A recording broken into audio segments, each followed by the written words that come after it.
Okay, good afternoon and welcome to our virtual design review panel meeting. On our agenda is proposed development and master plan at 386 Wilcox. That's the former Stelco property. This design review panel meeting is being recorded and will be uploaded to the City of Hamilton's design review panel webpage. In attendance today, we have city staff, our applicant, and their consultants, as well as members of the public and media. Please note there are no questions from the public at today's meeting. A reminder to our panelists to keep your microphones muted while not speaking. And I want to thank everyone for attending our meeting today. David, you may begin when ready.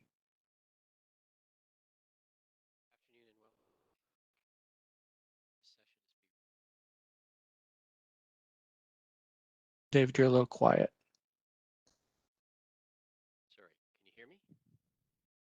I can hear you. It's just it's quiet. Me to repeat what I said? Please.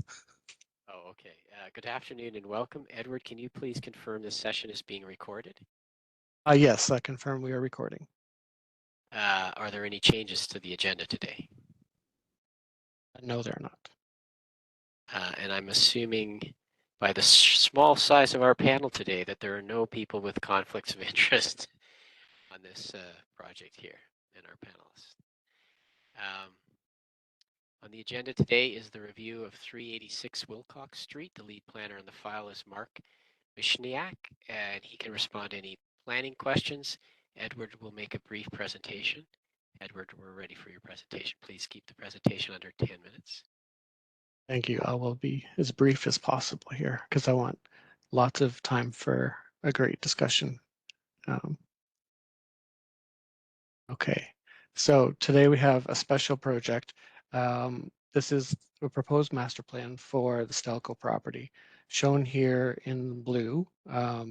This is right in the center of our industrial harbor lands, approximately 211 hectares, with potential for roughly 11 million square feet of gross floor area for employment spaces.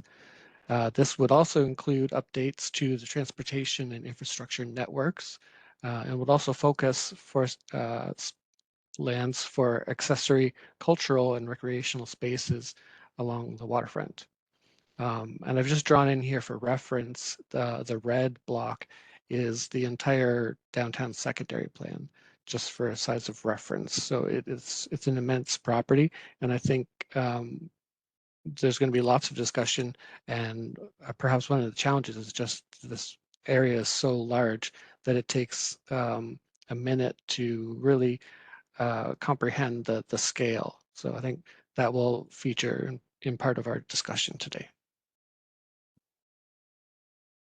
So we're looking from the south, looking at the harbor, at the Stelco property. The vertical roads on the lower area will help give some context. So on the left-hand side, we have Sherman Avenue North. That's roughly in line with the left-hand side of the proposal.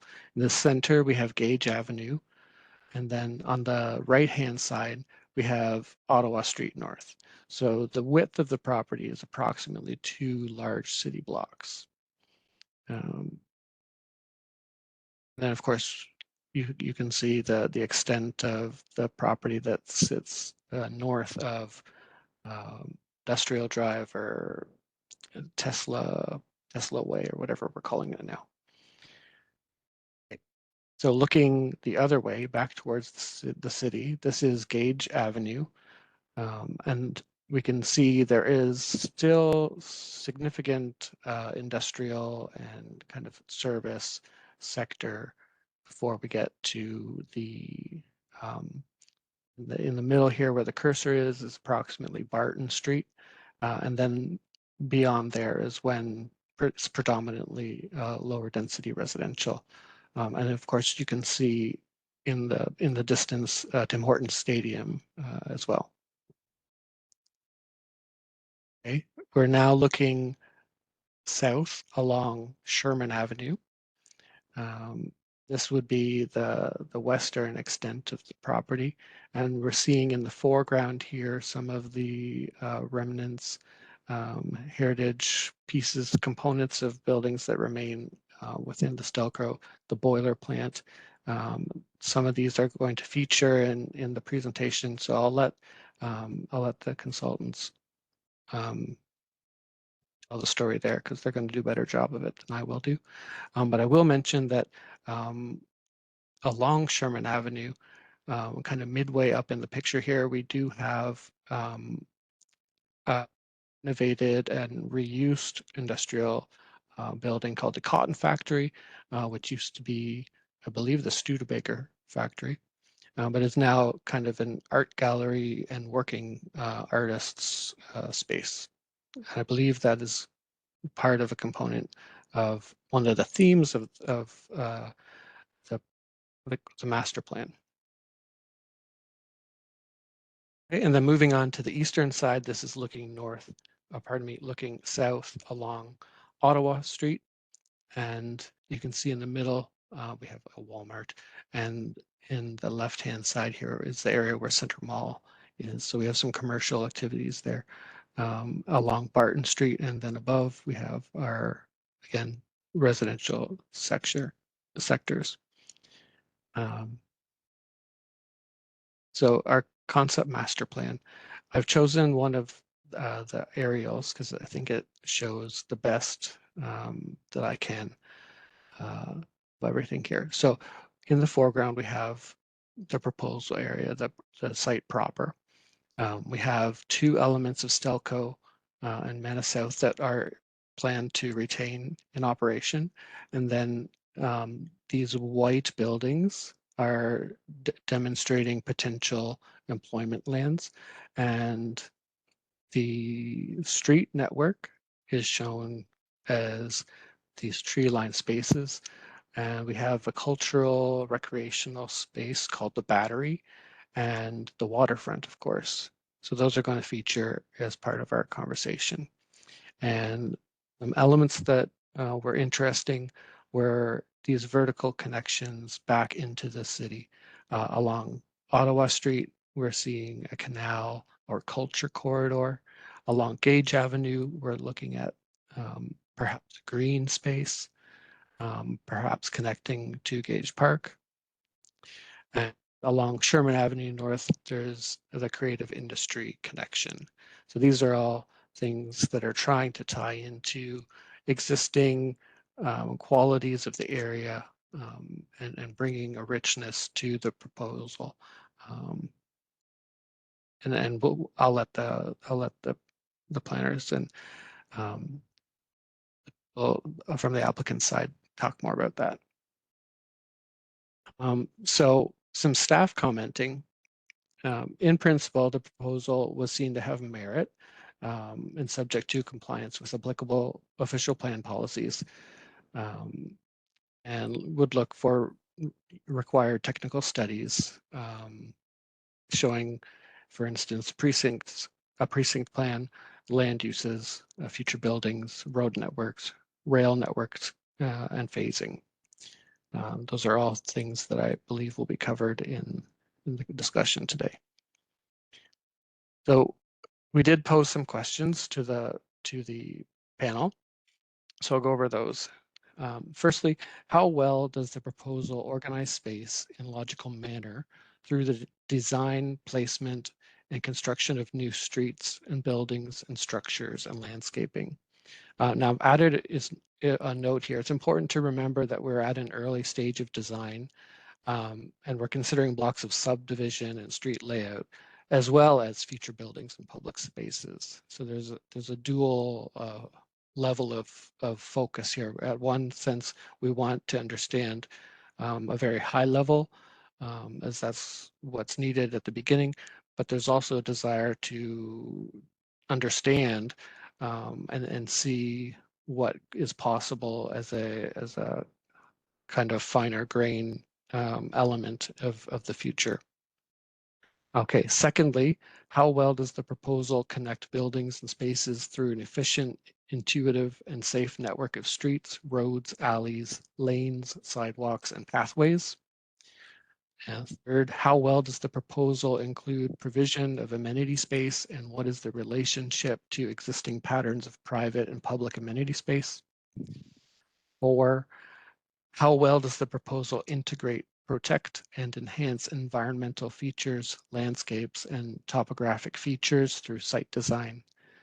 Five, how well does the proposal conserve and respect the existing built heritage features of the area? And six, how well does the proposal create, reinforce, and emphasize important public vistas and view corridors? That will conclude the staff portion, and I'll hand it back over to this to the, Okay, at this point, the applicant can give us their presentation. It says here, keep the presentation under 20 minutes, which is twice as long as we normally give. So All right, thank you, Lauren. Looks like you're pulling that up. I'll jump in quickly. My name is Stephen Day. I'm head of Slate Asset Management. For those of us who haven't met, first of all, thank you to staff and the panelists for joining today. We're very excited to speak to you a little bit more about our master plan vision. I'll be very brief because I think Jerry and Lauren will do a better job describing the intent of the plan. But I just wanted to say first that we feel very privileged to be working on this. This is an absolutely unique site. I don't think that there's another contiguous parcel of land along the waterfront of this nature in Ontario or maybe even in the country. And we see this as a real opportunity to redefine the Hamilton waterfront, and we're very excited about that. Um, I think today we'll be mostly focused on a lot of the public spaces and the design elements associated with those, but I think it's important to frame the opportunity. As was mentioned before, the site is about over 200 hectares, so around 800 acres. Early projections anticipate that it'll generate 23,000 new jobs and activate about 3.4 kilometers of new waterfront, part of that being active dock space and part of that being dedicated to a more public-facing frontage for waterfront access, and the team will go into that in greater detail. Um, so again, the scale of this and the opportunity here is unprecedented. It's incredibly exciting. We see this as a real city building opportunity that goes well beyond the couple of years it will take to develop and service the first couple of phases of the site. Um, and then I think maybe the last thing that I'll just very quickly say is, as you'll see as we go through this, we're proposing what we think is the potential to become some absolutely world-class public spaces, and we anticipate that those are going to be the subject of a lot of ongoing discussion, collaboration with the municipality, and partnerships with other groups in Hamilton and further afield. So this is we see this very much as a partnership approach, and it's going to take many different groups and conversations to help fully realize the vision. But I think step one is working with our consultants to put forward something that we think is exciting and can really help change the perception of the Hamilton waterfront. So I'll leave it there. Jerry, why don't you jump in, and then I think Lauren will do the bulk of the presentation. For sure. Thanks, Stephen. I'll be very brief as well and let Lauren talk about all the exciting stuff. I just wanted to set the context for Slate's the urban design proposal here. And from a Planning Act application perspective, we have applied for a draft plan of subdivision. And draft plan of subdivision, I'm sure we all know, is kind of established the structure of the city's urban fabric and through the placement of roads, infrastructure, and ultimately the development blocks. So what you'll see presented today will predominantly be a design vision for the public realm as opposed to site-specific design for individual buildings, as is more typical of the DRP presentation. And when it comes to individual sites and buildings, those will be reviewed through separate future processes in accordance with the city's new Bayfront Urban Design Guidelines, which were established in 2022 as part of the Bayfront Industrial Strategy. And one other point I'll mention is that when looking at this site through the context of the city's urban design policies, it's important to keep in mind the overarching theme that's expressed at the beginning of the urban design chapter of the official plan, which is that assessing the physical design of a site must relate to its role in the city's urban structure, enhance that role, and be in accordance with the land use designation. And so for this particular site here, we're looking at the land use designation of what's known as industrial land. And this is what accommodates the more traditional, heavier types of industry in the city of Hamilton. So it generally applies kind of to the waterfront area, in contrast to other designations, which are more business park-like, that are sort of in the suburban areas.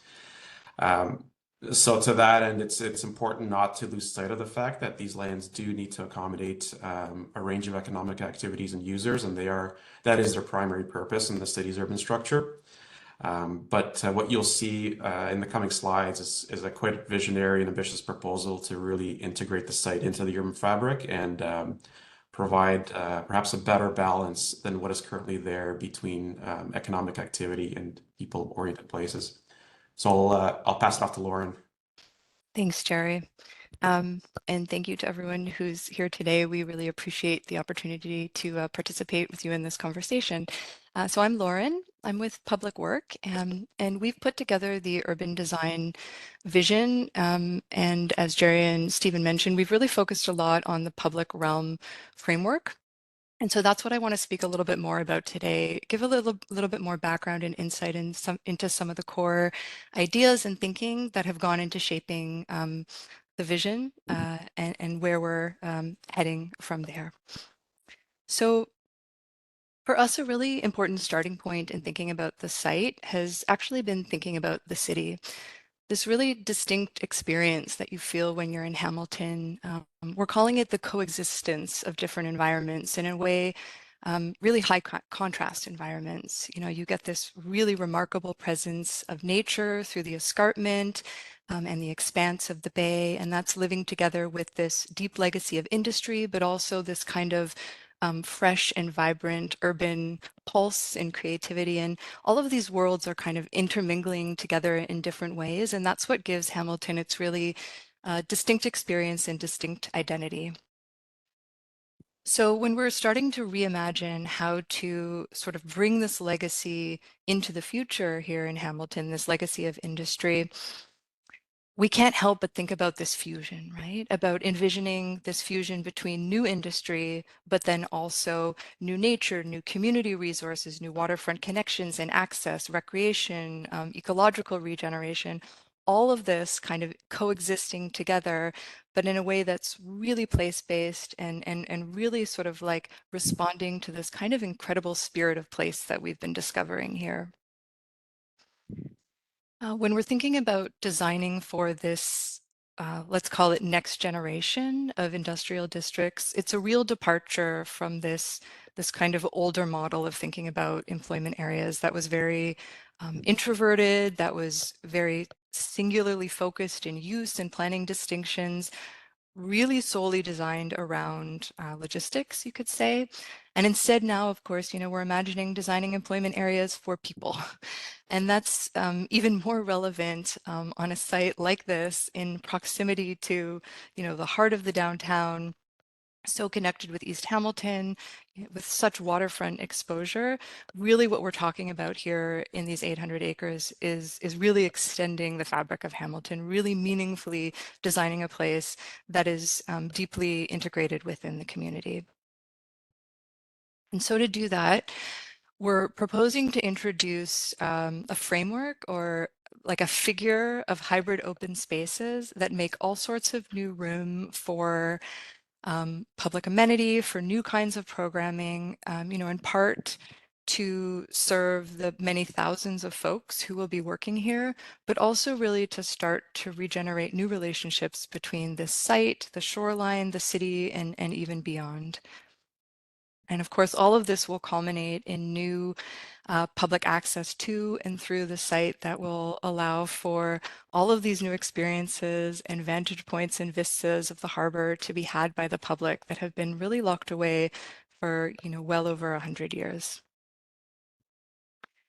We're really taken by the traces of industry on the site, which are so rich, they're so varied. And as we're seeing industry decommission here, there's so much potential to breathe new life and re-inhabit the structures that we find, and even go beyond and imagining the physical dismantling and sort of reconstituting of these pieces of industry, this kind of legacy of industry here, to become these really important centers and anchors for the transformation in the future. And the legacy is pretty awe-inspiring for those of you who haven't had the chance to visit the site. The scale of this place, the structures, the stories that we're hearing, the kind of textures that you find here, it's just really, really remarkable. And your imagination is just like revving with all of the possible new ways that we can imagine sort of bringing life back into this place. And you know, like to look at it here and sort of realize when we're looking at these sort of world-class landscapes, like in the Ruhr Valley in Germany, that Hamilton, this site, it has all of these resources, right? Here's a place that's been, making and evolving hybrid landscapes for decades now, and like finding all of these new ways to make place in old industry. Working with hybrid public spaces or hybrid models is something that's really familiar to us at Public Work as a practice.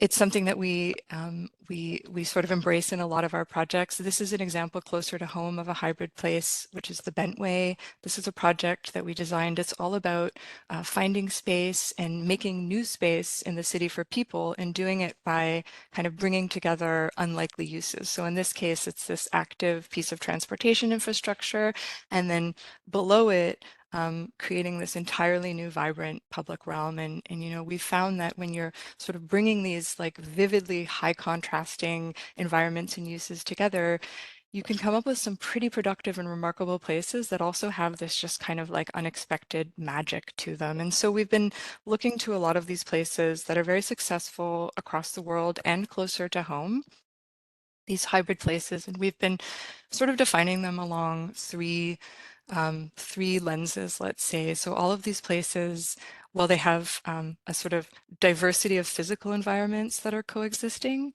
they also have programmatic uses that are quite different and coexisting. But maybe most importantly and common to all of them is when we're talking about these new kinds of spatial models, they have to be supported by new governance models. So, these are places that are reaching well beyond the kind of binaries of places that are exclusively public or private in their ownerships and operations. They're truly hybrid in their nature and the kinds of ownership models and funding models and the way that they're programmed and operated and maintained. And all of this can't happen unless there are from day one these kind of innovative partnerships and new forms of organizational support and governance models, these kind of collaborative opportunities. And this is really what we think the call to action is here on this project, and what the opportunity really is. It's the opportunity to make these hybrid places here in Hamilton that start to fuse new industry with innovation, with new nature, with green infrastructure, with recreation, with opportunities for academic and ecological research and experimentation and entrepreneurship and incubation, and do all of this rooted and grounded and building on the kind of amazing resources and features and atmospheres of place that we've found here.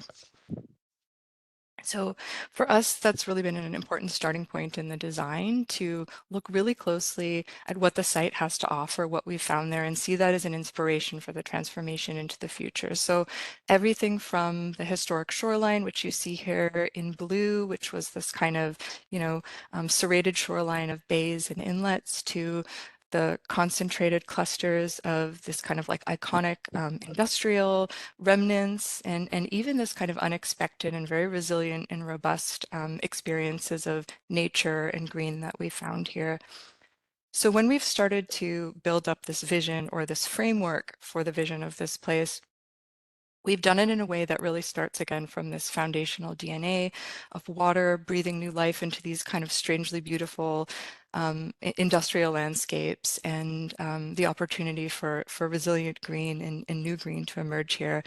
And then we've kind of layered on top of that ideas of, at the sort of system scale, of merging systems of landscape and mobility as a network, both to connect within the site and then to stitch back to the city.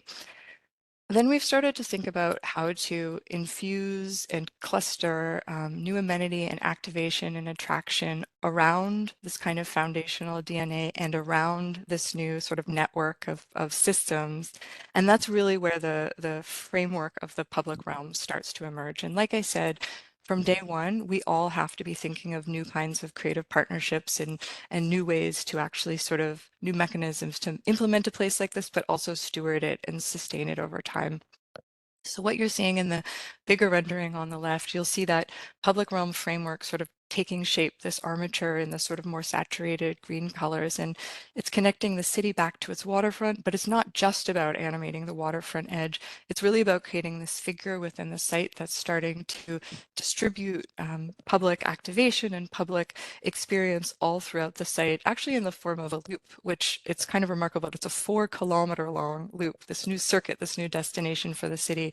So it's at once about situating new public amenity, but it's also about structuring a diverse scale of industrial blocks and industrial fabric around it. So if we kind of take an x-ray of that, this is how the block plan, the structure of the block plan is shaping up. And as Jerry said, this is sort of the actual planning phase we're in right now, which is a plan of subdivision. So you'll see that we've started to identify a new network of public right-of-ways, a new set of private development blocks, but also this third category of blocks that we're calling hybrid blocks or partnership blocks. And this is really that framework for the public realm. Again, these blocks are going to be very hybrid in nature. So the kind of mix that they end up, and they may all be different, this kind of mix between ownership and how they're funded and how they're operated and maintained in program, that's all a kind of choreography that's very much going to continue to evolve. It's part of this conversation. It's not set right now. It's something that's going to happen, you know, deeply in partnership with the city, but really as a broader conversation with the whole city, and a conversation like we're having today is a really great starting point. So this is showing that public realm framework a little bit more articulated. And as we've been looking into it, we've sort of identified like 4 open space systems that are connected together, but are really distinct and diverse in their experience from one another. One thing that really binds them together is that all of them are deeply they're deeply sort of built upon and enhancing existing features and qualities that we found. So I'll take you on a really quick tour of some of our early design thinking of them. On the east side of the site is the lagoonscape, which is a new stormwater landscape and sort of ecological corridor. Bisecting east-west right across the center of the site is what we're calling the pipe gallery, which is a kind of opportunity for commerce and innovation at a smaller scale. On the west of the site, you'll see the battery, which is like the truest opportunity to sort of cluster around the most iconic industrial remnants, a real hybrid park experience. And then there's the waterfront, which is actually, you know, it's not one experience, it's a sequence of different experiences. So here you can see the existing stormwater lagoons on the site. We're looking north, and the kind of amazing spontaneous nature and ecology that's grown up around them over time. So what we're imagining here is to really sort of continue to carve and sculpt the landscape and extend the system of lagoons so that it actually makes a connection all the way out to the bay. It becomes a really important piece of high-performing green infrastructure for stormwater that deals with a large portion of the site, but it also becomes this amazing opportunity for biodiversity, for a new recreational corridor here, an opportunity for partnerships with universities for research and development around issues of ecology and water. But all of this is happening centered around an entirely new way of celebrating water on this site. So next, the pipe gallery. Quite literally, there is this sort of long linear vestige of these pipe galleries, which are pipes above ground that would carry water or steam for industrial processes. And so we've always been sort of drawn to these as like a scaffolding or an armature, imagining all of the different ways that we could create this kind of linear, almost like a new kind of linear park, occupy on top of them, underneath them, have them be opened, have interior spaces become possible, and doing all of this with this idea of creating this kind of concentrated main street that's at a totally different scale that offers a lot of opportunities for micro retail, but also for incubation and much smaller scales of industry that you can't find elsewhere on some of the larger main blocks. Next, the Battery, which is where we have again this legacy of all the sort of like massive, big sort of systems of steelmaking.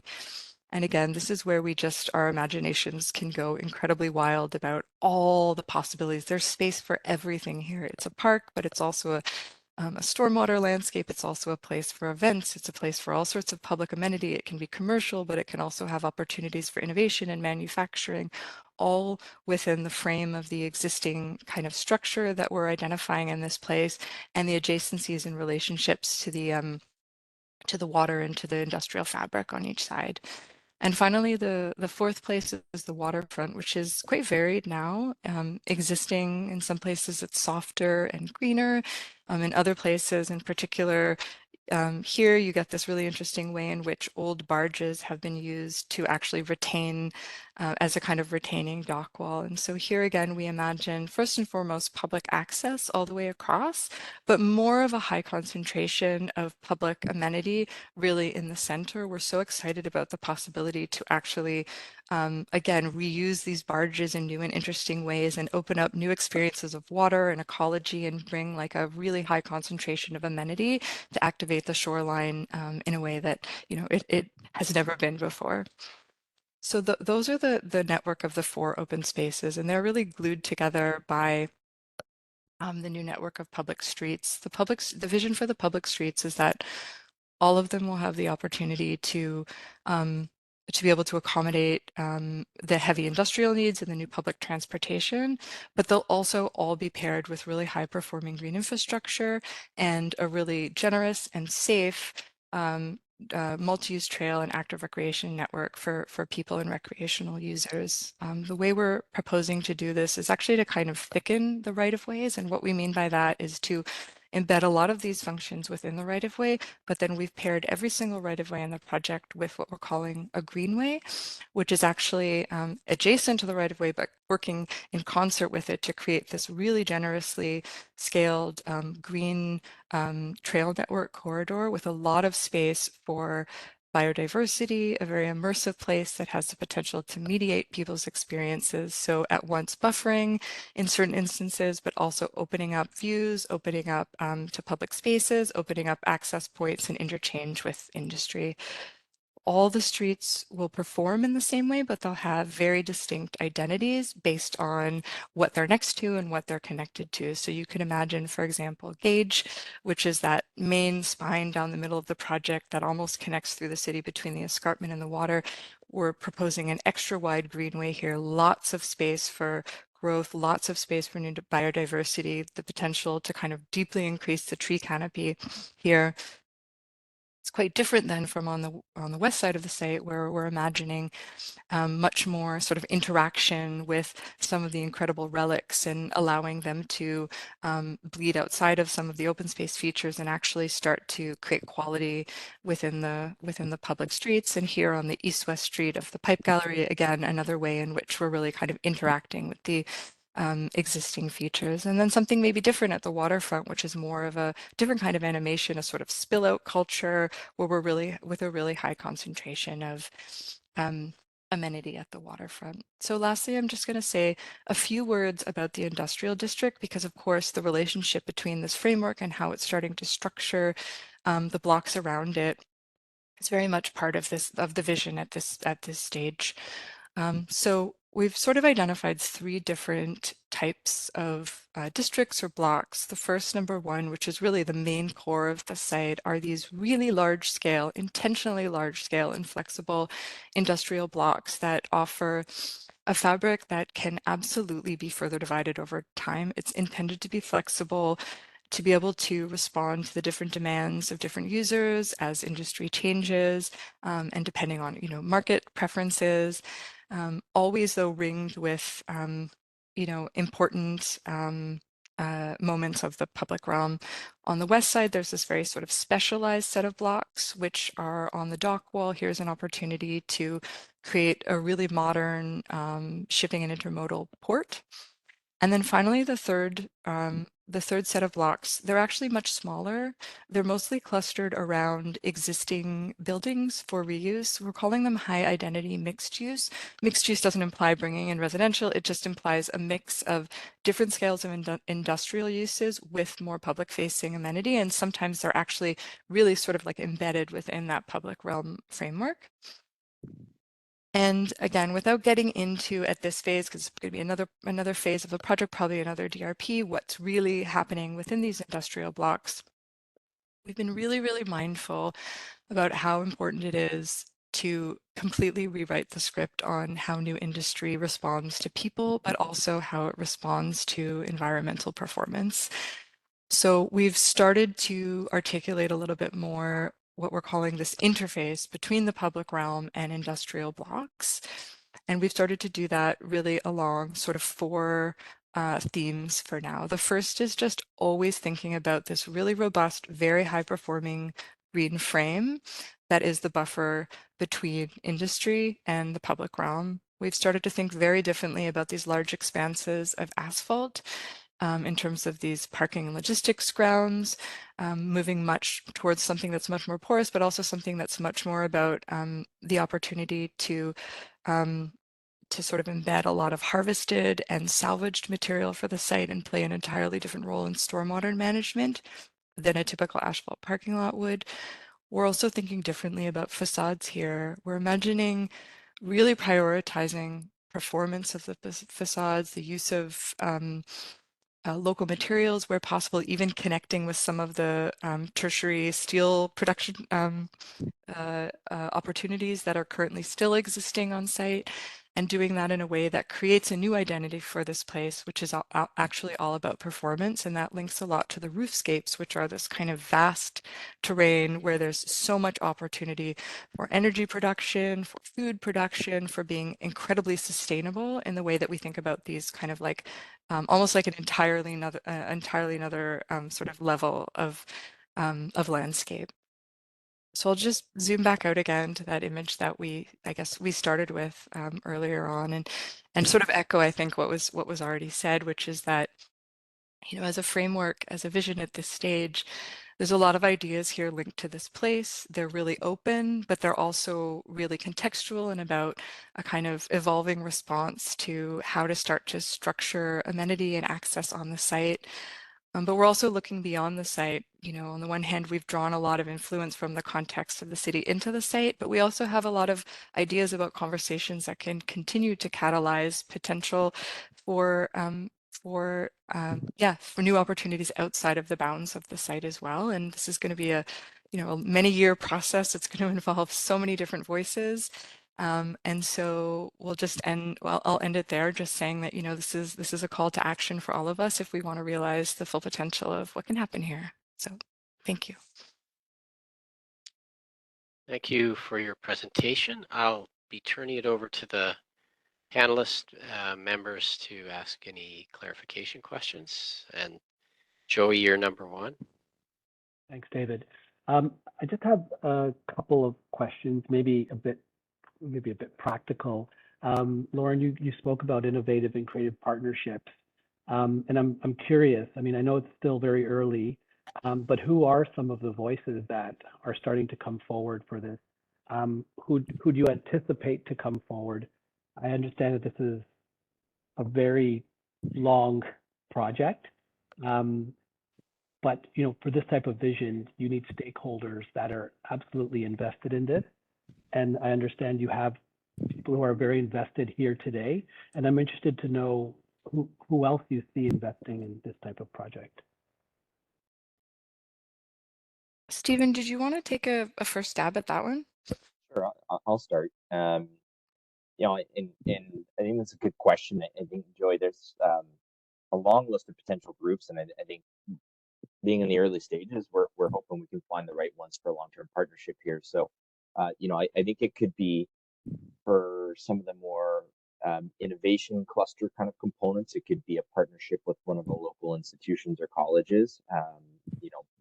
With Master's already got an innovation park, but there may be opportunities to partner with them or others for some other focus here on site. So I think certainly an educational institution would be a great use. I think we're trying to make sure we have good relationships with some of the trade groups in Hamilton that will have an interest in seeing people employed here long term, and I think that that potentially is a very powerful alliance. I think there's also a long list of creative groups. Again, like of 11 to 12 million square feet, 10 plus of that will be kind of more generic manufacturing and larger boxes. But what really, I think, from our perspective, makes the magic here is that other 10%. And so there's some creative industry groups as well. The film industry, potentially, and some of the other creative industries could be good partners as well long term. I think we could propose some exciting elements of the site for them. And then I think, quite frankly, we need to go beyond the municipality as well. And we need to look at provincial and federal partnerships as well, particularly when we're talking about the potential retention in some of these bigger moves. That will also require the governance that Lauren was mentioning, but beyond that, funding structures as well, partnership funding structures. So I know that's probably not as pointed of an answer as you're looking for, but it's the list is long, and I think if anybody here has suggestions as well, we're open to speaking with anybody who sees potential in the project. Yeah, no, I mean, I think that's what I was expecting, and I'm also interested because this is in Hamilton. It's great that you're thinking about going beyond municipality and going to the provincial and federal government. How's the city, and maybe this is a question for Edward, how is City Hall contributing to this at this point, in addition to support? Thanks for your question, Joey. I might actually pass this on to Mark Michniak or Ken, who's popped in. Ken Coit. I can. Okay. Hi, everyone. Ken Coit, Director of Heritage and Urban Design. I don't think that's been determined yet. We're still working with Stephen about what those opportunities are. At the plan of subdivision stage, we're really just working on getting the road connections right, the services right, making sure we can get all that happening, and keeping this very much, front of mind as we move forward as in partnership to try and figure that stuff out. But I don't think we're close to there yet. Okay, so there's an initial infrastructure investment or kind of recognition that that this project needs that investment in order to kind of move forward and start getting beyond the vision a little bit. Okay, thank you. I don't have another question. Jennifer Mallard. Thanks, David. And thanks for your presentation. This is a really exciting development and kind of mind-blowing because it's so large and will be so influential to the city. I have a whole bunch of questions that will be more, the answers are not one-liners. So maybe I'll try to, some of them we can defer to the comments section. But I guess it's sort of overall question for the city. What is the scope of the master plan? Because it's like layers of an onion, right? Like we're looking at an outer layer and then there's all sorts of inner layers like will the master plan include a recommendation for what types of public transit and where does the public transit go into the site? Will the master plan go into things like what kind of site cleanup is needed to make this place a healthy place to live and play and work? What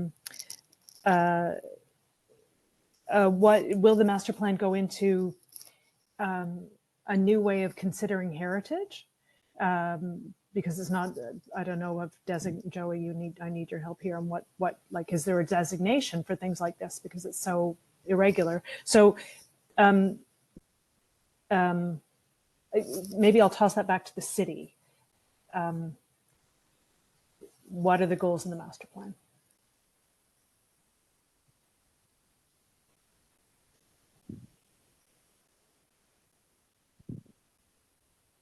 Did you want to take that in terms of plan of subdivision? I'll try. I think, Jennifer, the answer is yes to all of those in terms of what the master plan scope is, what we're hoping to get from it and work with Slate on. And some of those things have already been spoken about. I'm not completely up to speed with it. But I think the answer is yes to all three of those things, including the heritage stuff. It's going to require some innovative and interesting and new ways to looking at things. Right. Maybe I'll leave my questions there, and then looking forward to lots more discussion. Dana. Yeah, thanks everyone. Very inspiring presentation. I guess my question again is for the city and for Ken. I know it's early and I know you're going to be investigating this moving forward, but are there any changes that the city has proposed or that they have on the agenda for future connections to the site, whether it be transit, whether it be bicycle connections or pedestrian connections, to improve connectivity to the site? I know when you're going to add that many new jobs and all those new activities and wanting to have those partnerships and wanting to bring people to that site, I think that the city needs to be proactive in terms of ensuring that we're providing more active transportation connections, but also transportation connections that will connect the downtown and the rest of the city of Hamilton to the site. I'll be part of the discussion and considerations. At this point with plan of subdivision, we're trying to just get the block layouts and get things in a situation that are going to allow us the flexibility to make sure that happens in the future. I see Mark, did you want to speak to that a little more precise? Yep. So I just want to add as one of the requirements for the subdivision submission, a transportation master plan is one of the requirements. So we're still in the process of reviewing the subdivision application. So there'll be more work done on that issue. Okay. Thanks. That's everything for me. I guess I have a few questions. I also have a few questions from Jennifer Sisson, who wasn't able to join us. She was asking about the industrial partnership parcels being under private ownership, and I assume that is already answered, that they will be retained private ownership. And is tourism intended to be a major draw to the area? And are there any other uses that are expected to bring people in and encourage them to stay? Maybe that's a question for your team to answer. I can jump in there, and then Lauren can probably back a little bit of cleanup. But I would say yes. I wouldn't say that like tourism is a focus of the plan, but I think that we recognize how unique this stretch of waterfront could be, and potentially some of the heritage elements that could make part of the public spaces here. So hopefully, our view is that this would draw people beyond just the employees of the site, and hopefully beyond Hamilton to come visit here. And while they're not drawn right now in little squares on our site, I think we absolutely see the opportunity for more institutional or public uses on site, whether that could be innovation or incubation spaces, or whether that might be some sort of a complement to the downtown conference facilities. So we think that there could absolutely be a place for those uses here as well. That would be a draw beyond just the average employee coming on a daily basis.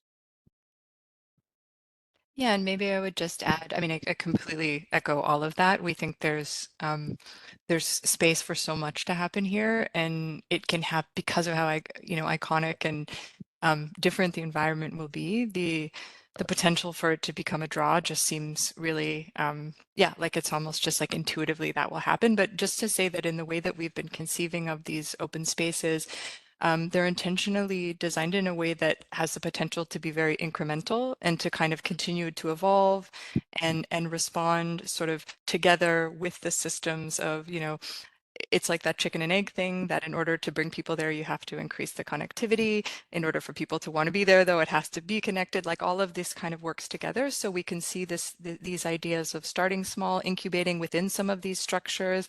But because there's the space and the framework there for it to grow over time, that in a way, these things will kind of feed back positively together and be able to sort of grow out the full potential of the place over time. The last question that our colleague had was, would residential uses be considered here? I don't know if that's directed at the city or at us, but I think you both can take a swing at it. sure. So I think very clearly we are not proposing any residential uses on the site. Now, that being said, you know, I think if you look at the block structure that Gensler and Public Work have helped us lay out, the intent is that particularly along the edges of the site along the northern waterfront, the scale of those becomes smaller.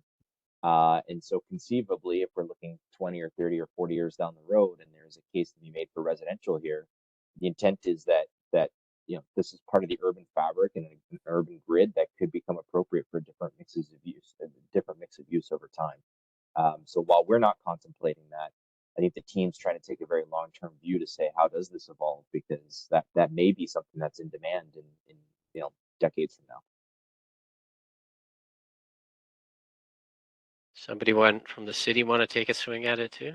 Yeah, I can add some more information on that. So the current zoning is M5. The current zoning currently prohibits residential dwelling units on this property. So there would be a zoning amendment application required in order to do that. As Jerry mentioned at the top of the presentation, the lands are currently designated within our official plan as industrial lands.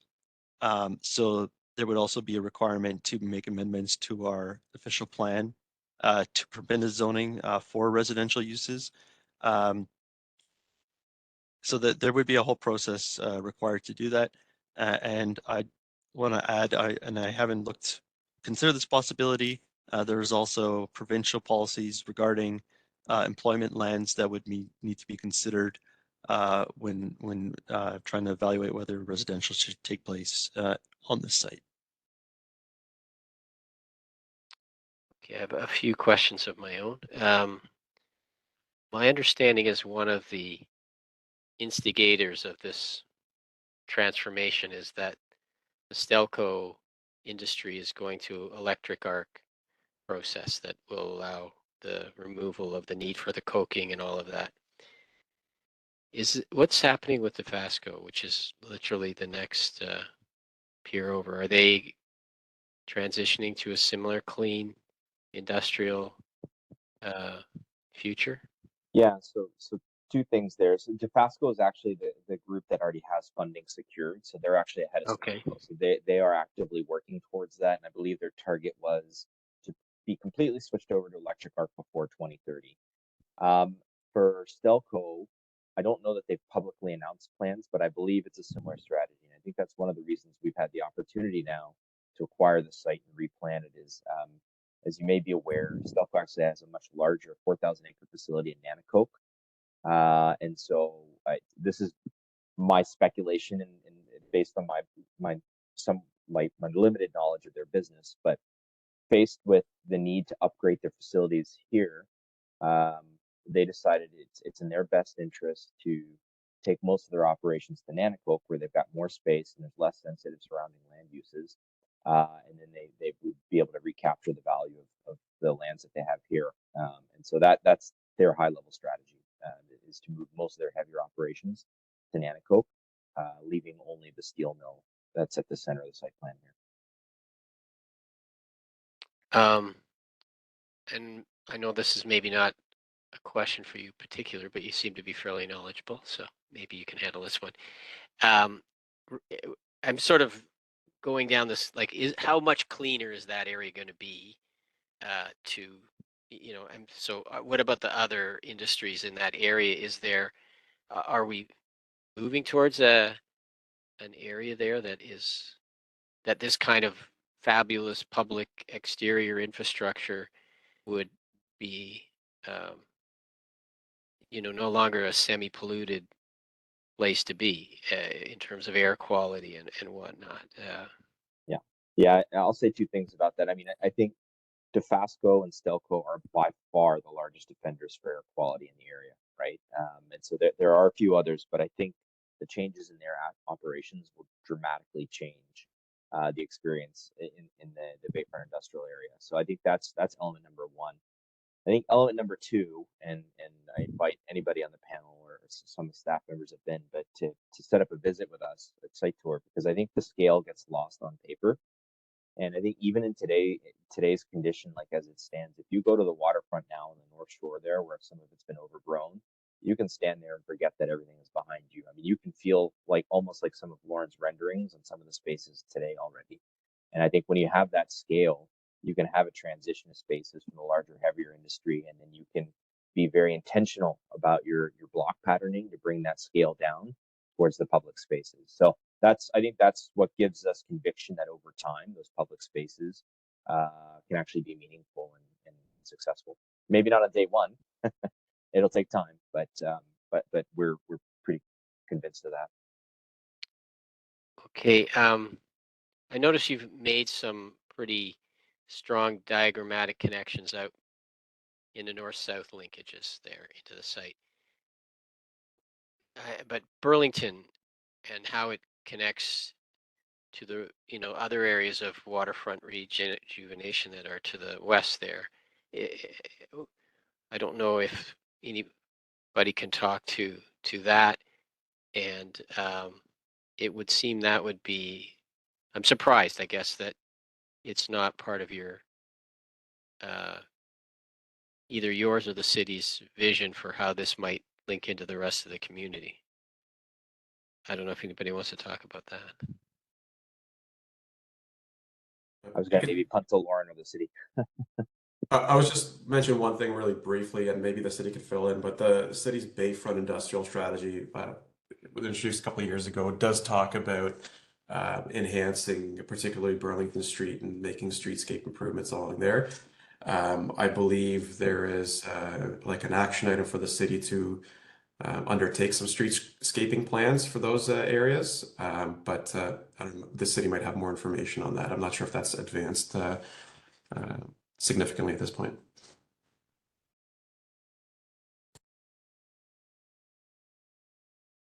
I don't know if anybody from the city wants to answer that question. If that's just we can talk about it in the discussion, I guess. And again, it's one of those, as this moves forward, it's changing, you know, its relationship to the city. And over time, obviously the city's going to be considering how these connections work, and different capital projects will come forward. But again, we're so preliminary at this. We're not at a point where we're committing at this point. I guess one of the other questions, and it's sort of mixed into this proposed hybrid kind of ownership of the fair bit of this public realm proposal, and maybe it's connected into your governance questions, is who owns the liability on the decaying industrial infrastructure that you're kind of embedded in within this this public realm, within your model, and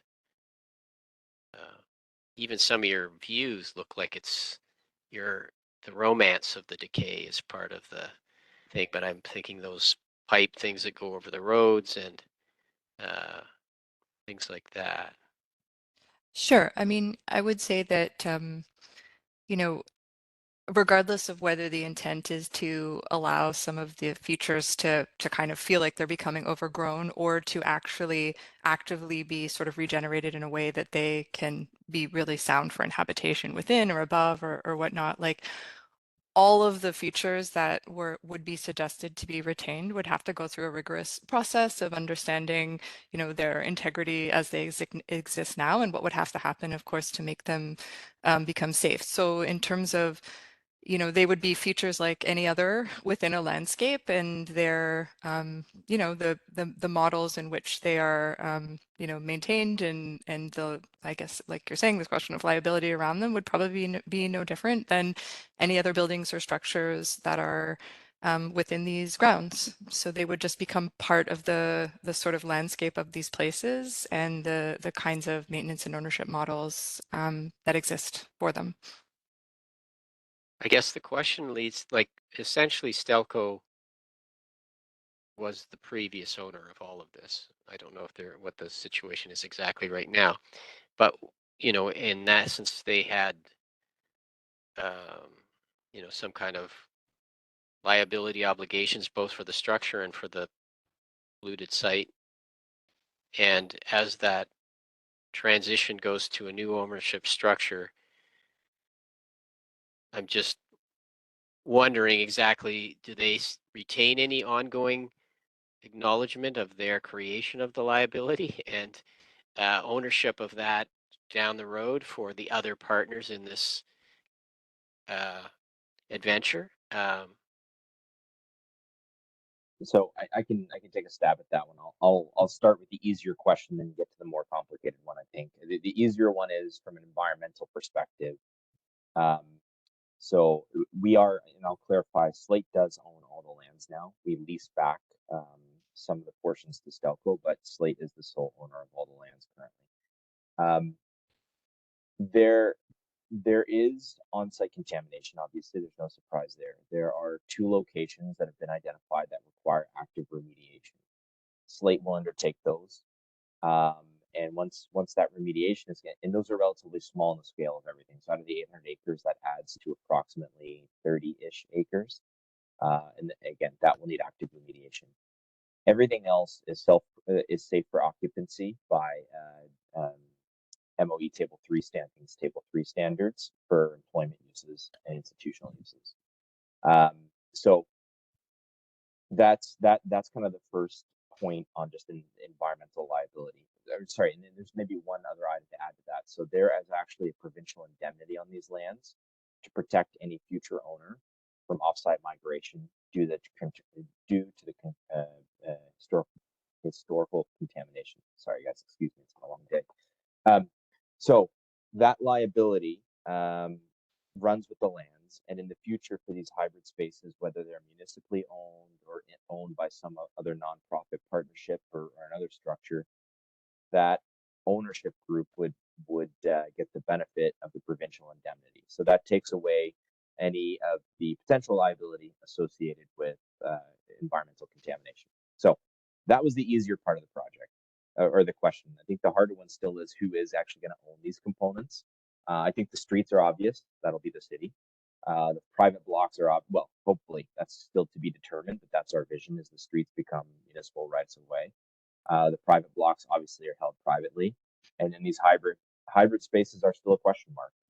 You know, I think full transparency, for instance, Slate Asset Management is not in the business of owning and maintaining and operating parks.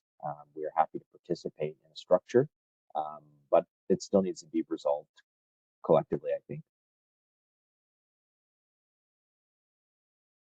Okay, I don't have any other questions. I'm going to turn it over to the other panelists to maybe provide commentary. Joe, and I think Joey's first. Yeah. I got this wrong last time, so I better make No, sure. yeah, I'm It's sorry. Joey's wrong. Thanks, David. And a thank you to Edward and Stephen and Jerry and Lauren for an excellent and enthralling presentation. You know, to call this project ambitious and visionary, I think is a little bit of an understatement. This project will absolutely redefine the city socially, culturally, formally, economically, politically. And it's also, I think, what Hamilton needs right now. What we've been seeing, what this panel has been seeing over the past 4 years, that we're almost at the end of our term, is an intensification of the city, largely centered around the downtown, that has reinvigorated Hamilton for good, but has also, that intensification has been in some ways typical to development across the Greater Niagara and the Greater Toronto area.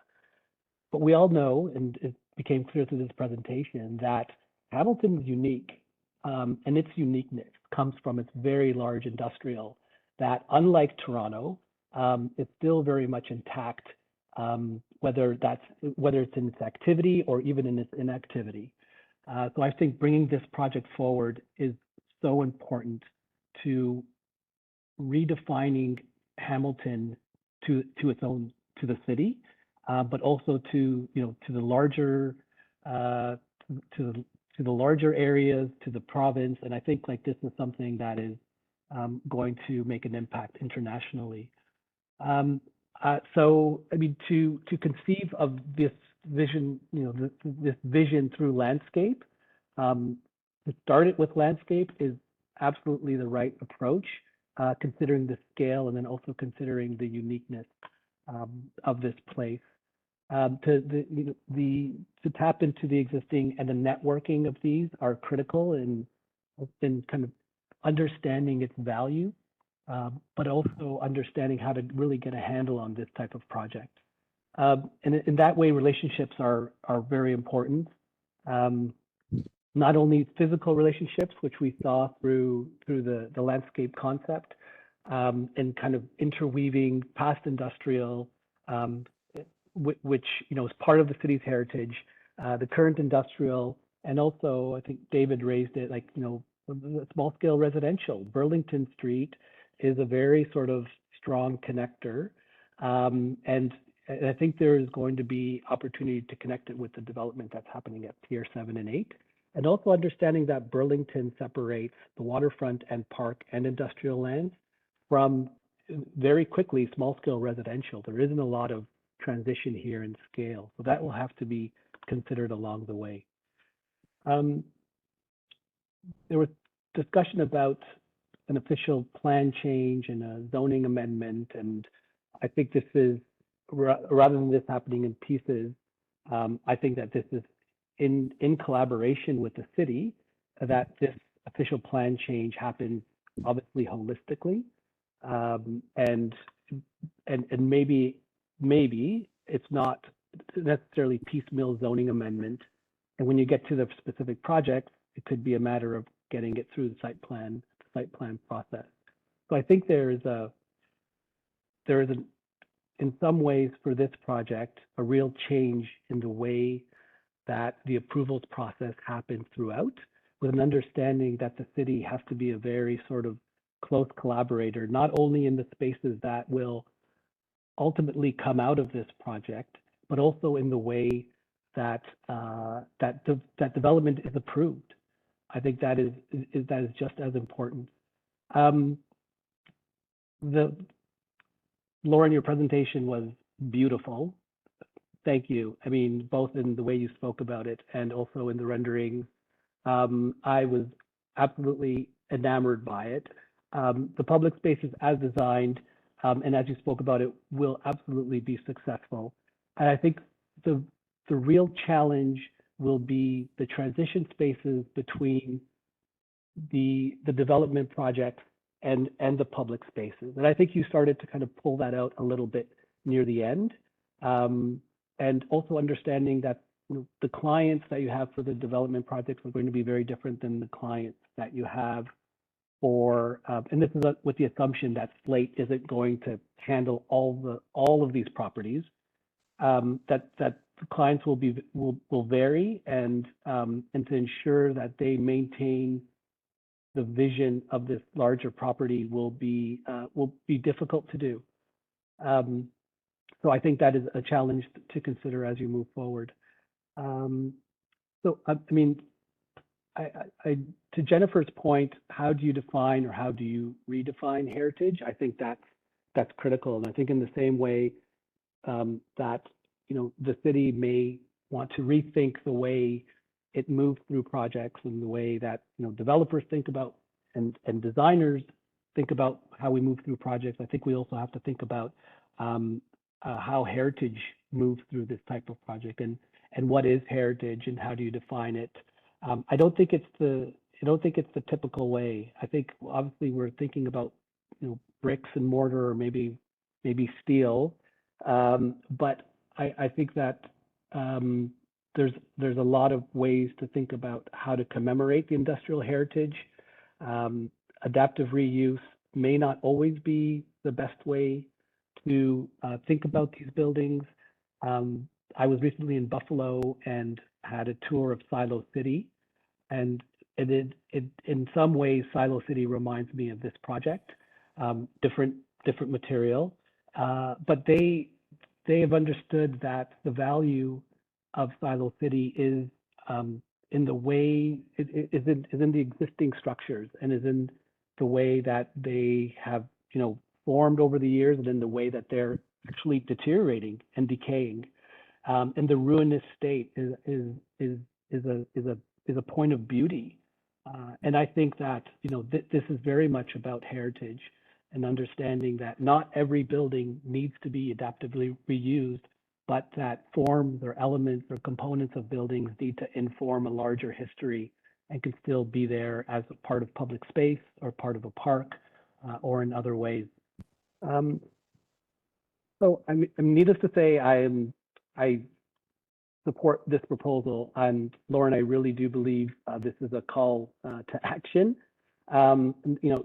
Not only for the city, not only for City Hall, but also for the residents, for the stakeholders that will have the opportunity to invest in this, and also for the greater region. So thank you very much. It's a great way to end today's session. Thanks for your comments. Really, thank you, and really insightful comments. Thank you, Joey. You're welcome. Thank you. And we'll check out Silo City. That one, that's a great reference. Yeah, check out Silo City. Yeah, it's worth the drive to Buffalo. Jennifer Mallard? Thanks.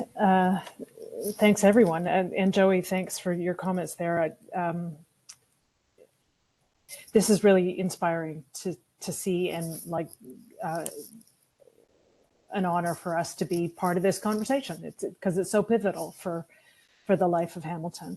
I'm going to start by really practical things. We were asked a list of questions from the city. Is the space logically organized in blocks? Balance of public and private amenity, integration of environmental features, connections between public spaces. So I think what I want to say, I completely support the approach of breaking down the site in the green loop. The diversity of each side is nicely defined in like a character of outdoor physical space. So that I completely support. I think the definition of each zone is really, really well done. In the renderings, there's a lot of great energy and beauty and potential, and it's super exciting. But every person in those renderings looks like they're there on a Saturday. And this is an industrial space where there will be thousands of people working there. And with a site this large, I think everybody has to think about its viability for the very long term. And I do worry about it being a bit of a industrial ghetto that won't have that kind of Saturday activity. I noticed the little dashed line that we see here, a connection over to Pier 7, where there is a weekend activity because there's a lot of residential over there. And so this gets back to a question that was asked by David earlier. Is there a component of this that is residential? I do think it would be more successful if it was a more naturally mixed neighborhood, providing residential Saturday activities, restaurants, and a place to work. That's a much larger question. we've seen, so assuming this is an industrial park, we've seen the renderings that show large new innovation buildings and strips of parking that are related to each building block. I think the master plan has to address the parking issue. If we're thinking that thousands of people are coming to this site, where are they going to park, and can we accommodate them in just single loaded or double loaded lines of parking at grade? We don't want this to be a parking lot for the people who just go in there, work 9 to 5 and then leave. So transit is super important, like making sure that people live in Hamilton it's way easier to take the bus in there than taking a car.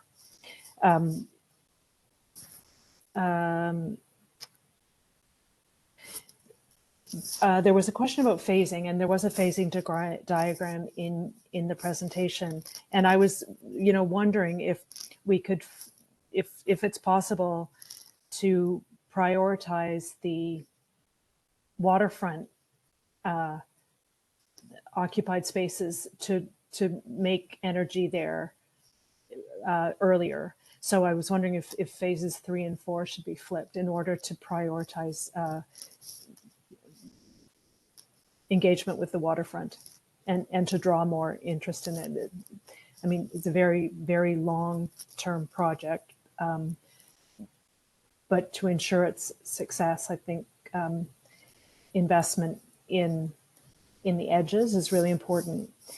I'm wondering if the master plan, and those layers of the onion, when you get down to the planning of the sub blocks, I think we have to put some parameters on the people who want to move there.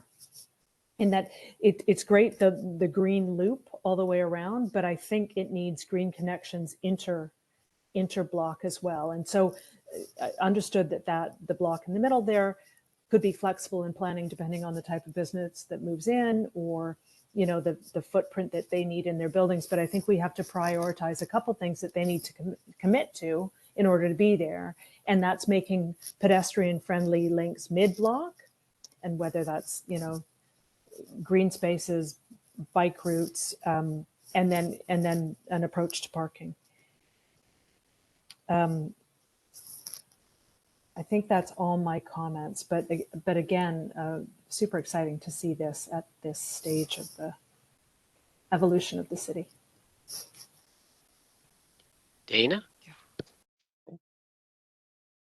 Hi, again, just to reiterate everyone's comments, thank you to Lauren. I also, like Joey, found your presentation very inspiring and very engaging, and presented what an exciting project this is. And also thank you to the city for including the urban design review panel in this project in the preliminary stages. I think being brought into this project, like Jennifer mentioned, is an honor.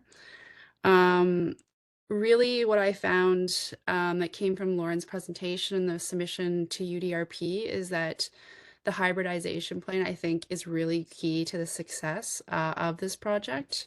Because there is limited residential being proposed, we need to make this a place where people want to go on weekends, where people want to spend the day, where people are going to stay when they come, and that's really going to attract them and provide lots of activities. And so having the employment use is great, but really having those partnerships beyond just one or two time events here and there, but really providing a space where people want to go and recreate and then stay is key. And for that, for me, it would be providing like a lot of fun, a lot of play, incorporating like things for people of all ages, for children, play structures, and really integrating that into the design of the public space so that people are drawn there on weekends, people are drawn there for a longer period of time, and that families are drawn there, and that the space is accessible for everyone.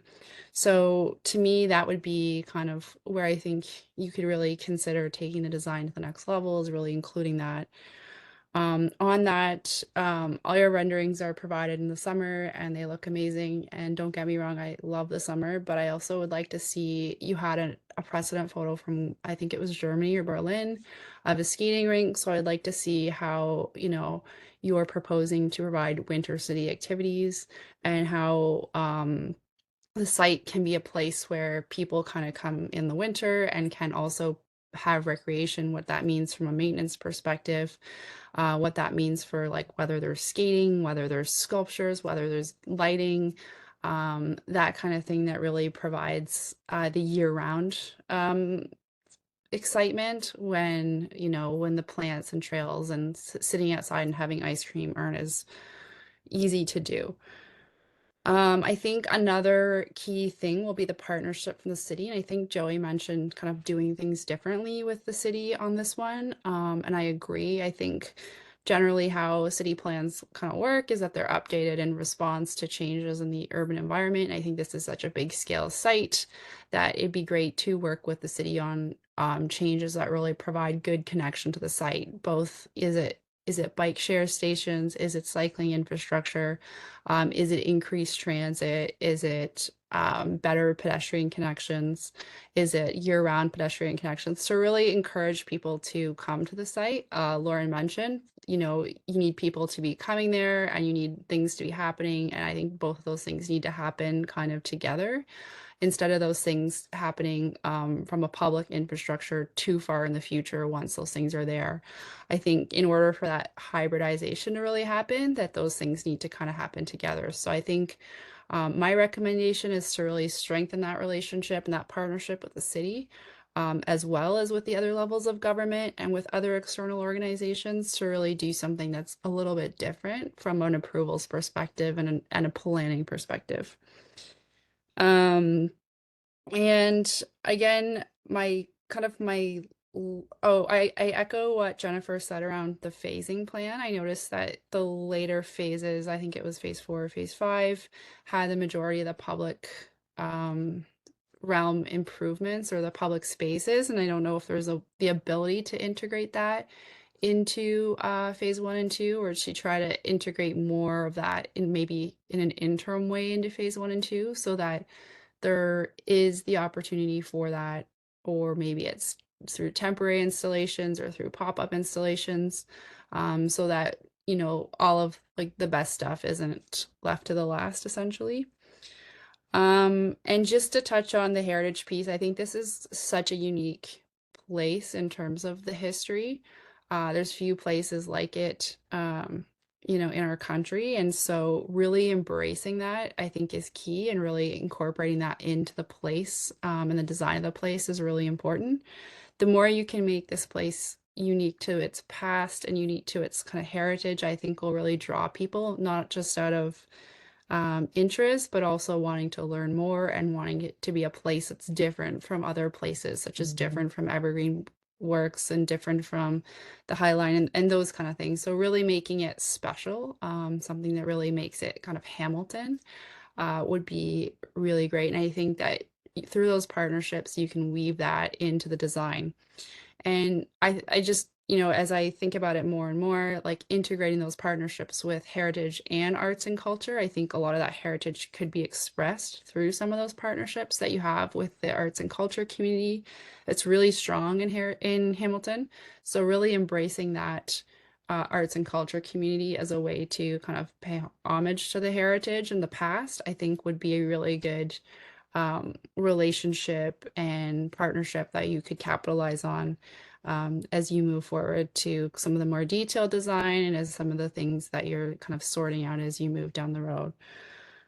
Otherwise, I think this is a great start. It's amazing how much work that you've put in to date, and I commend you for all of the work, all of the thought, all of the vision that you've brought forward today, and brought to our panel to share with us. And we look forward to hopefully seeing this again in the future.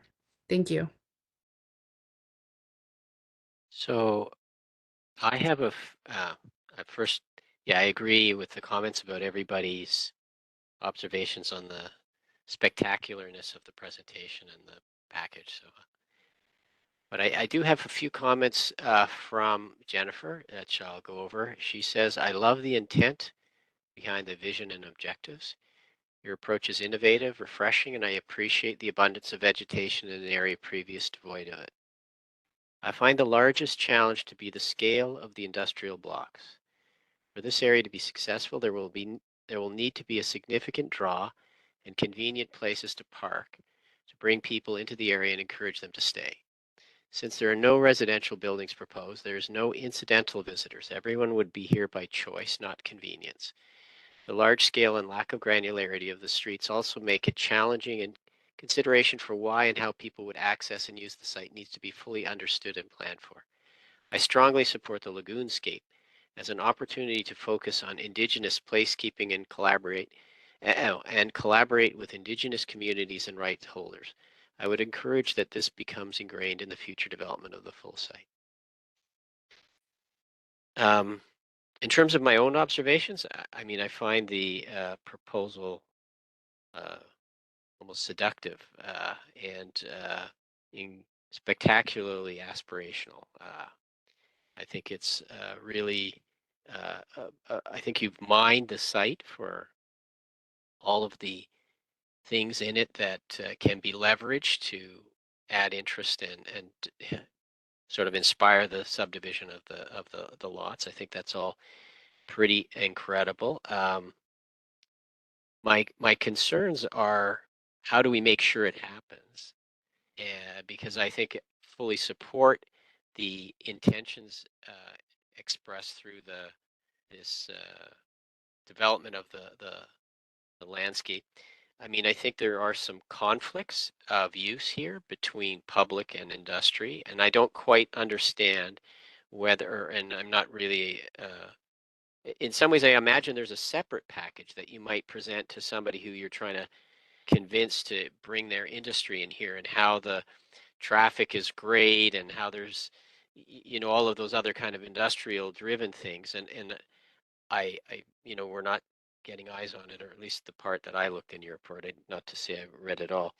And so I think that potential conflict, I think I'm wondering if that needs to be brought into this a little more clearly, so it's part of the understanding for an explanation of this and what makes the block successful. Also, in terms of the phasing, how do we what can be built in, and this is a question both to you and to the city, how do we build it in so that that there's some kind of delivery mechanism of the public realm, as that it's you're actually delivering, it's not an afterthought. I also am concerned about, honestly, how realistic this is. Like, it's spectacular aspirational, and there's a lot of stuff that's there, but is it, can it be supported by the intensity of actual occupation that's going to be there? Is it, and I suspect that there's probably levels of realization of this. Like, you can preserve the possibility of this and then develop it in as appropriate. And so I think for certain the armature that you've got is defines those areas that should be reserved. And then it would be great, if some government agency came in and provided a huge money for a lovely park development. But I think that, is this, 23,000 people is like 28 people per acre or something. It's not huge density, actually, even if you got all of those people there. And so I'm wondering if some of the more visionary ideas are they're really like wishes as opposed to real, and that the full, I mean, I guess I'm not trying to discourage any of this. I'm just trying to, is there a kind of a pragmatic way that you achieve most of this and do it in a phased way? And that's the part that, I mean, I know you've got a phase plan, but some of the public realm, I'm a little, I'm wanting it to happen, but I'm kind of wondering from your own position, like it was, what do you see as the risks that stand between you and success? Like that would be interesting to understand and see, articulate, and see what what can the city do? What are the best things the city can do to support this? And then the city has to sort of evaluate, whether the bang is worth the buck, kind of thing, in terms of the what you're proposing. One of the questions I had is you had some great models, and I should have asked this earlier, of other sites of this nature which have been captured the heritage value of industrial. Uh, are they are there any other ones that where the heavy industry remains as a surrounding area and have done this kind of development, or is this really like is this a I mean in some ways this is a great innovation to imagine how you could have heavy industry and also have a healthy environment. But I don't know, maybe you can help me with that. Are any of those examples where you did like had, the coke oven in the German example where they're ice skating or something, is that surrounded by ongoing heavy industry, or is it really more of, like I think of the waterfront of Toronto where that whole, area has been redeveloped as a residential, and the amount of intensity that brings, then it can support like a park system of this kind of richness and intensity. I mean, these are questions I'm sure you're struggling with, and I don't know, I'm not sure you have an answer to them, but seeing if there were any. I wrote tons of notes because it's so amazing a project, and yeah, I mean, I think that what you've got on paper is fabulous. If you can do it, it's more power to you, and I think it will. Oh, I guess the only other thing I do feel that the development of the connection, like you've got these connections up into the city, but my comment earlier, I think that the connection along the waterfront to really try and play up that possibility, I think that that could be one of the ways that really brings people in is if it's part of a waterfront network that it becomes like a destination that lots of people go to the Spit, the Leslie Spit in on the waterfront of outside of Toronto, in Toronto there, and there's nothing, there's nobody there, but it's because it's partly because it's part of a trail system. This could be that concerns that we're having with getting people there uh, may be um, you know mitigated by the idea that you're actually playing up that Burlington Street, somehow that Burlington Street and the rest of that waterfront, how to reinforce that connection might be part of uh, the story. But I'll be honest with you, I'm not completely sure that you're looking for that level of intensity of repeat visitor. I mean, it's an industrial area, and you're not like, are we kind of getting so seduced by this public armature and that we're imagining a use that is really more intense than is appropriate for what's actually going to be the main inhabitant of this scale. And I the only one thing I do feel like the scale of these the blocks. I mean, it is a bit of a mystery. I know that you do these things that are so huge when you're supporting some of these distribution centers and these other industrial functions, but it's so misleading. It's so like you look at downtown or in this picture, and then you look at this site, and it's like downtown fits inside one of your blocks, and it's almost like it's okay. Downtown is 3 buildings. I mean that kind of scale question is it really suggests that this is the beginning, and then there has to be like a much finer grain, or it's like crazy scale, as you said earlier. Anyway, I think we're all pretty enamored about what you're proposing, and if you can make it happen, I think it would be good for the city, and it will be a model for the world, actually, you know, in terms of how to transform something and keep your heavy industry at the same time. So I don't really have anything to say. And amongst ourselves, we were saying we didn't really have that much to say. We were going to be able to do this by 4:30, but we obviously had more than we thought to say. So I don't know if you have anything further to answer. I mean, I put out a few questions in the response there. I'd be happy to respond to a couple of the higher themes. I mean, I think David, I think you hit on a lot of the concerns, right? And I do think we recognize that there are some very ambitious elements here, and I do think we need to continue to dissect and study those further. So I think that we don't have the answers for all of that right now, other than just a gut sense of conviction that we can find a way to get there. Um, and so, and happy to continue to have dialogues and feedback with this group and others to find the best path forward on that. On the phasing, the other thing I did want to address that because you know, I can quickly just kind of highlight the rationale behind it. So phase 4 actually still has some operational elements from Stelco.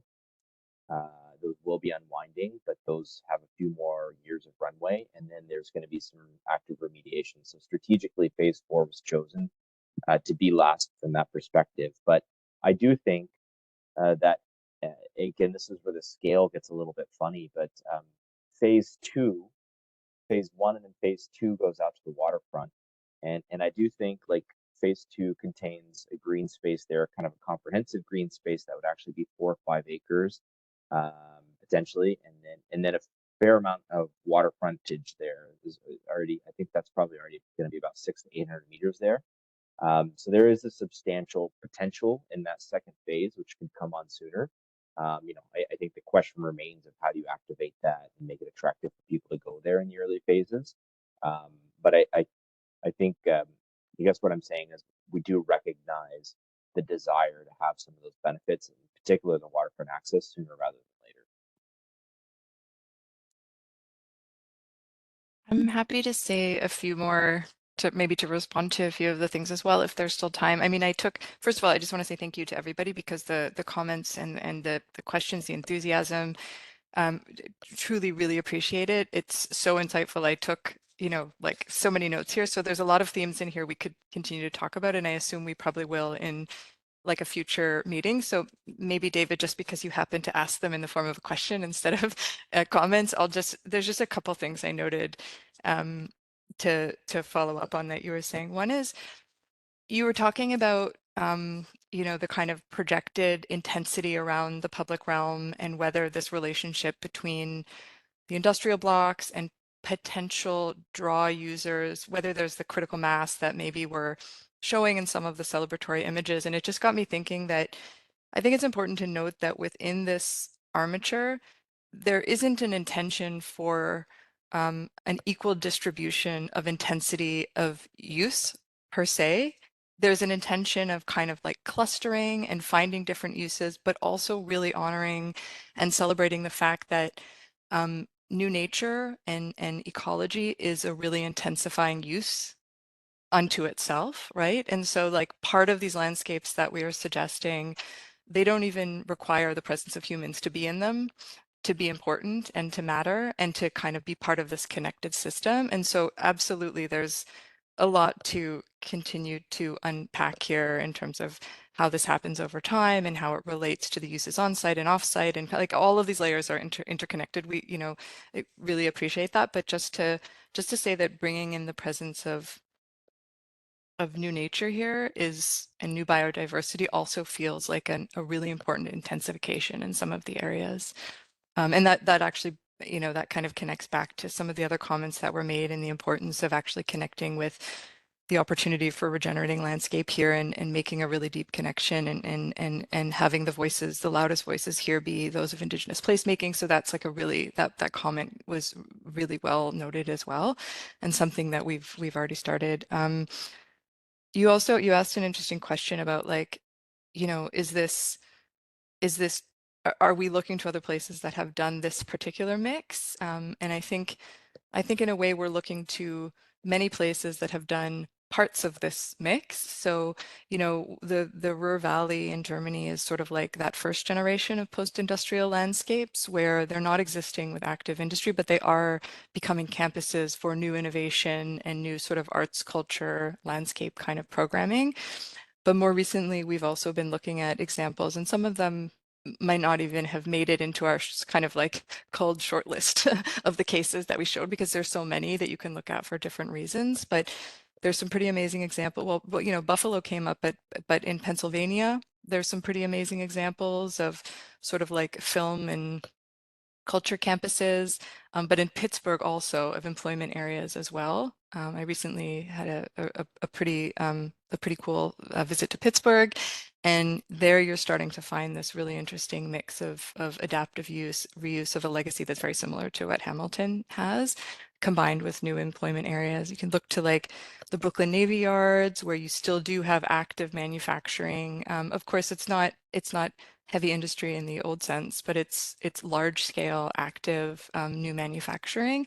And so these combinations are happening, and they're happening in interesting ways. And a lot of these places are really prioritizing public realm as well as part of like a kind of core value add to what makes them interesting employment or interesting kind of arts campuses. So yeah, so happy to share more about those places and to continue to maybe even more directly reference successes we're seeing there and the kind of case studies of that sort of alchemy of hybrid ownership and governance that we're seeing in some of those places as well.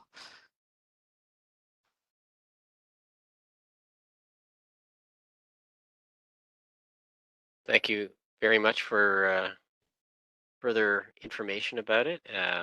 We're definitely interested in seeing how it goes. I mean, when I started looking at this, I was amazed to find, you know, like the most polluted piece of waterfront is right beside there, capping it in that, right beside it. It's like the transformation and in kind of contrast between what you're proposing and what happened there in the past. It's like, it's, I mean, it's really an excellent, you know, prototype for where the future could go in Hamilton. It really is transformational. So I encourage, you know, the city to figure out as much as how they can to help make this happen. That's what I would say, and I feel the other panelists members are feeling the same way. I think it's pretty universal. So best of luck, and hope to see more in the future. Thank you. Yeah, we look forward to pushing this forward, and likewise hope that we can continue the dialogue with all of you. And I'd also like to echo Lauren's comments that thank you for your insightful comments, and it's very helpful to get the additional perspective always. I think we're looking for Edward to wrap the meeting here. Right. Thank you, everyone. Really a great discussion and lots of things to think about. And thank you for staying for our extended version of the design review panel. Sure, we'll see more of this project in the future. And just once again, thank you for our panelists for taking an extra long meeting. All right. We'll look for the design review panel to return next month. All right. Have a good evening, everyone. Okay. Thanks so much, everyone. Thank you. Thank you. Everyone. Bye.